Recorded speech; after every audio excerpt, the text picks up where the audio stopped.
Mr. President. The senator from Vermont. Mr. President, we know that America is hurting. It's reeling from a deadly pandemic that's taken more than 100,000 lives. And then witnessing the broad daylight murder of yet another black man by an officer of the law. Seething with rage and sorrow about the racial injustices that still plague our society. And America is suffering from unprecedented political divisions, routinely worsened and deepened by a president whose every utterance only tears us further apart. In my decades in the United States Senate, I've never seen our country so in need of healing.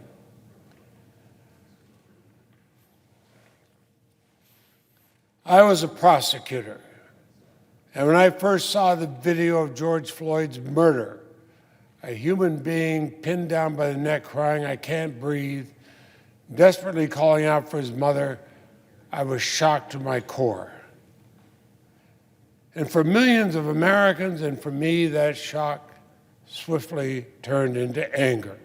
How could a police officer who has sworn an oath to protect and serve so casually take a human being's life?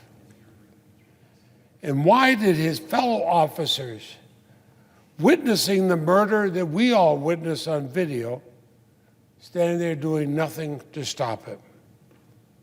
How could this happen in plain sight when multiple onlookers begged the officer to relent, stop his murderous conduct as George fell unconscious? I was left sickened and shaken. And I do not know and did not know George Floyd. But imagine if he were your neighbor or your friend. Imagine if George Floyd were your brother, your son, your husband, or your grandchild. Imagine if George Floyd simply looked like your loved one, sharing the same skin color. Imagine the concern you would have for such a person, living in constant fear of those who are responsible to protect us all. So it's no surprise that protests swept our nation in the wake of this murder. Communities of color and all those who sympathize with them are fed up. They're sick and tired of the fact that African Americans are nearly 2.5 times as likely as white Americans to be killed by police officers. No one of good conscience can sit idly by while African American lives are treated with less worth in a country, our country, that long ago promised equal rights and equal justice. Now, protesters are aching for real accountability for officers of the law who engage in lawless violence. And it's not simply justice for George Floyd, it's justice for Eric Garner, or Michael Brown, Tamir Rice. The list can go on, which is why the protests go on and on. Too often, people feel that police officers who take black lives are treated like they're above the law. They feel the justice system that's been fueled by a culture of impunity shield the same officers who abuse the public's trust. Too often, accountability comes only after incontrovertible evidence, such as a damning video, happens to surface, and the public demands justice.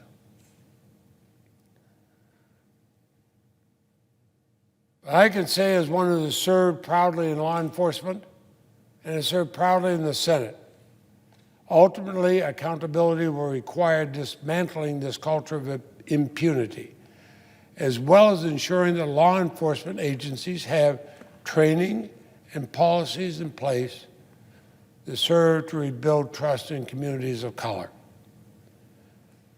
The protesters demand more from our justice system. They demand more from a nation that promises that nobody is above the law. Well, I stand with them, and Congress has to too. Now, none of us condone, and indeed I've strongly condemned, the looting and violence that is sadly taking place alongside peaceful protests. The extremists and opportunists who have at times co-opted peaceful protests, they don't serve the cause of justice. They're not going to bring the change our country so badly needs. As my hero, a dear friend has called me his brother, Representative John Lewis, said just a few days ago, looting and burning is not the way. Organize, demonstrate, sit in, stand up, vote. Be constructive, not destructive. I hope everybody will listen to what Representative Lewis said. I hope our fellow Americans will heed his wise words. But I refuse to partake in efforts seeking to delegitimize all protesters and create even more distrust and division. Demonstrators demanding accountability are not thugs, as President Trump has called them. No one should threaten state-sanctioned violence against protesters, as this president and some of his allies have. And I strongly oppose any efforts to invoke the Insurrection Act and unleash our military against these domestic demonstrations, as President Trump has absurdly threatened. Our military is one of our nation's most sacred institutions. It serves to safeguard our constitutional rights against enemies abroad. It should never be ordered to view American streets as the battlefield, which would only incite further chaos and deprive Americans of their right to peacefully assemble. That is not the America we know and love. It's not the America I know and love. Unfortunately, President Trump has proven that he is incapable of, or perhaps he's uninterested in, healing and uniting our nation. At every turn, his instinct is to divide and escalate.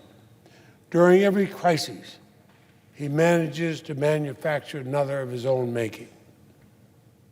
When Americans are in desperate need of a consoler-in-chief,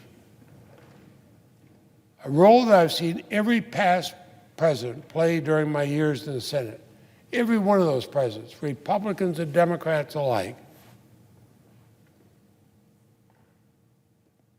President Trump, instead of being consoler-in-chief, shows that he only knows how to be instigator-in-chief. He's revealed himself really to be a president of this country in name only. I never imagined I would say that of any American president of either party, certainly of all the predecessors I've had the honor to know. So we must instead look to ourselves. We have to look to each other. How do we heal our country? At the local, state, and national levels, we must carry on the cause of criminal justice and police reform. We must push for systematic law enforcement reforms. We must elect leaders who will prioritize racial justice and work tirelessly to achieve some measure of it. We must work to build bridges between communities so we better empathize with the struggles faced by those who have been marginalized for decades on end. On Monday, Terrence Floyd, George's brother, stood on the spot where his brother died. He made an emotional appeal to the hundreds of people watching and to the nation. He pled for the protests to remain peaceful. He pled for those who believe they're marginalized and disenfranchised, not to give up hope that their voice matters. And he pleaded for justice. His brother died because he needed a breath. His family now asks we take a breath for justice, a breath for peace, a breath for our country, and a breath for George. We should honor his memory by heeding their anguished advice. There's so much to do, and Congress must get to work. During my years in the Senate, I've seen America in crises. But every time, without exception, I've seen America emerge a more just and stronger nation. The crises America faces today feel overwhelming, historic, some would say existential.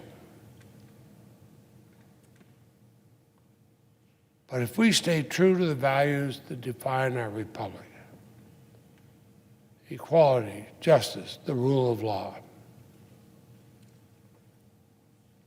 I'm hopeful we will make it through a slightly more perfect union. Mr. President, I